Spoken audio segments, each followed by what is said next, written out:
Hello everyone, welcome back to the series. So today we're going to be taking a look at one of my personal favorite concepts in the 5A style. It's something that I actually dedicated quite a bit of time to learning just because I loved how it looked visually.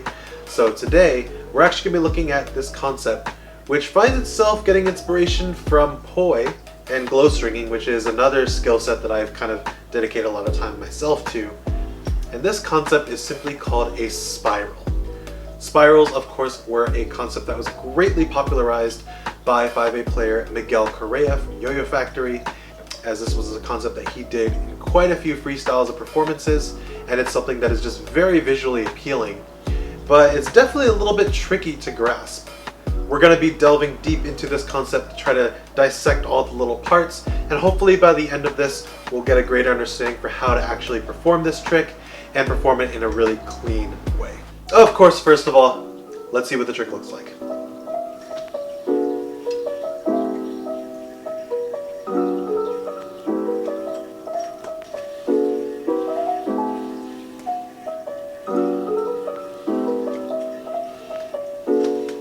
So the name spiral comes from the motion that the yo-yo and the counterweight actually create. If you watch just the circular motion happening on your hands, it's creating sort of a spiral pattern as the yo-yo wraps up around your free hand and then unwraps from the same hand. So really all that's happening in this trick is that the yo-yo and the counterweight are wrapping around your free hand. But it has to be done in such a way that the yo-yo and counterweight are always an opposite end of each other and they're not wrapping at the exact same time. This really creates that whole visual appeal of the spiral concept. So how do we do this? Well, really there's two parts to this trick, and what it takes is really separating out the movement of the yo-yo and where the yo-yo's wrapping versus the counterweight and where the counterweight's wrapping. And all we really need to know right now is that the front part of your free hand, this is where all of the yo-yo is going to be wrapping, and then the back part of your free hand is where all of the counterweight is going to be wrapping. So as long as we remember those two separate parts, then we can move forward in this trick. So now we can start dissecting the two parts of this trick and putting them together. So the first thing we want to understand with this trick is first getting a very simple pulling over and grabbing motion with our free hand. Essentially we're performing a pinwheel, but we're using our free hand thumb to grab the string coming from the counterweight as the yo-yo travels over. And what we want to do is get used to the idea of gripping the string with our thumb, essentially grabbing it between the thumb and sort of the hard meaty portion of our hand. The next aspect we want to focus on is allowing the counterweight to make a couple wraps around only the back portion of our hand. So for now, after we do our pinwheel, we want to focus only on what's going on in the back of our hand. The yo-yo in the front can actually just hang freely, we don't have to worry about it for now. And if it helps, you can actually use a dead yo-yo for this portion as well. At first you'll notice that it's going to feel a little bit sloppy with the counterweight coming over and wrapping around your hand. It's going to probably hit the back of your hand or maybe hit part of the front of your hand. This is okay, as long as we're getting used to the feeling of having the string only wrapping around the back portion of our hand. This is going to be the first big step to be able to complete this trick. Once we've gotten used to the idea of the counterweight wrapping around the back of our hand, we're going to start to practice to allow the counterweight to specifically land on top of the back of our free hand. This is going to create the stall that's very essential for being able to reverse the motion that we're going to get into later.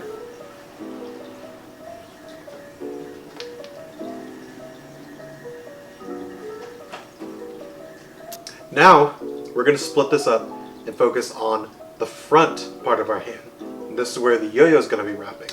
So once we have the back of our counterweight set up, where the counterweight is stalled on top of our hand, we're going to swing the yo-yo and spin the yo-yo around the front of our hand, around the fingers. And usually this will take about 2 wraps. If you're using a longer string, it might be 3, but anywhere between 2 and 3.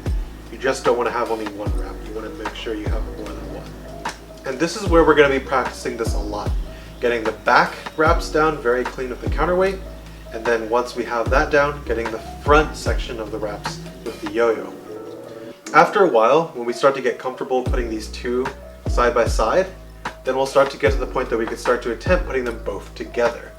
At first it's going to feel very, very awkward, but with practice it'll start becoming very natural. The main thing is that you want to focus on keeping the yo-yo wrapping only in the front with the counterweight wrapping all the way in the back. One thing to remember is that the yo-yo is quite a bit heavier than the counterweight, but you're also going to have less string segment on the yo-yo side versus the counterweight side. So ideally they should sort of even out as you're doing the wrap. Keep practicing this motion. It's going to take a little while, but eventually you'll start to get the feel for how to separate the two different movements, as well as being able to put them together in one clean motion, and then stopping the motion with the back of your hand. So of course now, we want to be able to dismount this trick, and that is where the opposite end of the spiral comes.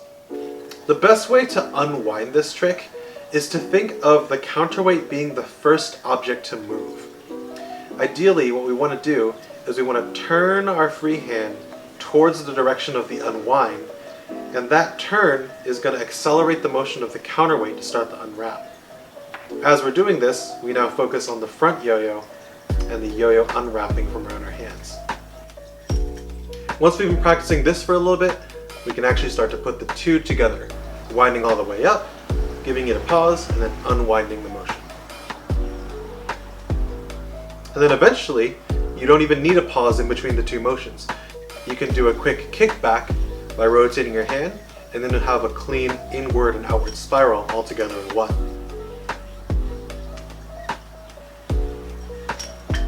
Spirals are also a great concept to throw in between combos, as it really just adds a very cool visual flair to the combos that you're doing within the style.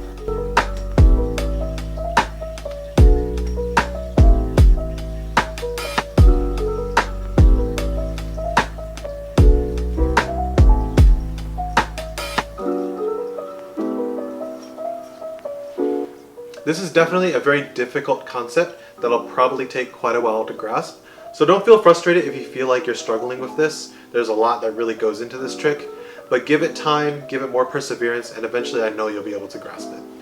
As always, feel free to leave any comments with any questions or issues that you have with this trick, and I'll do my best to be able to answer those questions as I can. But with all that said, there you have it. That's the spiral. I wish you guys the best of luck with this trick. I know this is definitely a big one, but I know that you guys can do it. Thank you so much for watching this video. Thank you so much for supporting this series. And once again, I am Josh E, and I'll catch you guys next time.